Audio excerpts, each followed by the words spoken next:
A graphic of the Perkins logo swoops across the screen, revealing a chapter heading: Person-Centered Planning versus System-Centered Planning. One of the things that I think families have to keep in mind as they make their way through this process is that they can get tied up into a feeling. I think that a lot of times professionals may encourage this thinking, that is that things happen in a really systematic way, and that there are systematic solutions to problems, and that there are organizations and agencies who are sort of there to provide answers for you. And one of the things that I think is true is that system-based solutions often are not the best solution. We now hear from Mary Hancock, who is the mother of a 27-year-old man with Charge syndrome. Mary describes conversations she had regarding early transition planning. We started talking to people, that professionals and other parents, that said, you know, get involved in that now. Don't let the systems tell you can wait until a year before he graduates. The other advice that they gave us that I would pass on is to get other professionals involved in that planning within the school system you're in. Because as long as the planning stays within that school system, they're going to kind of pigeonhole you and take you where they know to take you. And deafblindness is very unique in that all of our children cannot be pigeonholed the way they want us to be.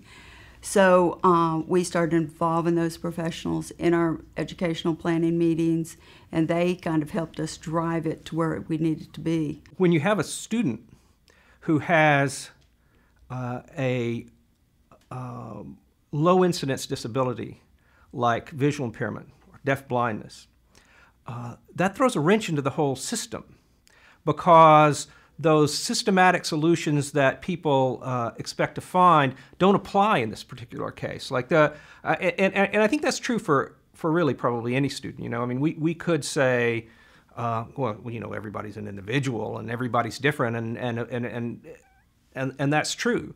But I think in this particular case, a lot of the solutions that systems apply just don't work for students who have sensory impairments, because they have different support needs. They have different levels of understanding or concepts about what's going on in the world around them. They have a different kind of information that comes to them, and that affects their knowledge base. And so many of the assessments or processes that you typically use with the other students just don't fit real well. And I think a lot of assessments for transition are based on this assumption that the student has this conceptual background that if they're blind or deafblind, they don't necessarily have, until they're given the opportunity to go out and experience things hands-on, firsthand, to find out the same thing that everybody else just sort of gets without even trying.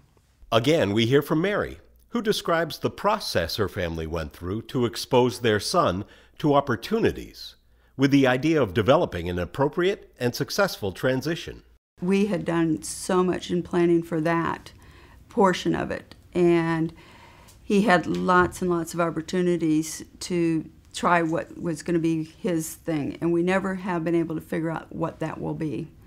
But what we have found is things that he enjoys doing, even though they don't pay. Things like dusting computers, working in a bicycle shop because he loves bicycles, delivering, he loves to eat, and he loves grocery shopping, so he buys all the groceries through a list that we make for our school, and he shops for like large portions of crackers and cookies and milk, and you know, go in and get us 10 gallons of milk, and he loves that kind of stuff, and he feels good about himself. And so I think it's real important that the families understand, I need to take a step back and say, rather than looking for a system to fit my child into, and by that I mean, you know, a system might say, you know, there's plan A and plan B and plan C, which is the plan for your child. I think you have to say, well, none of those plans really seem like those work for my child, and they need a plan that's just for them. And so I think that would be probably one strategy that families should do, is to say, I'm going to forget about common solutions. I'm going to forget about what people say next steps are, but go on and say, like, for my child, these are what my goals are, and they're individuals, and how can the systems that I encounter help me reach those goals, as sort of turn the equation around, and not say how will my child fit in the system, but to say how can the system help me reach my unique goals. And so that's what we call, I think, person-centered planning as opposed to system-centered planning. Fade to black.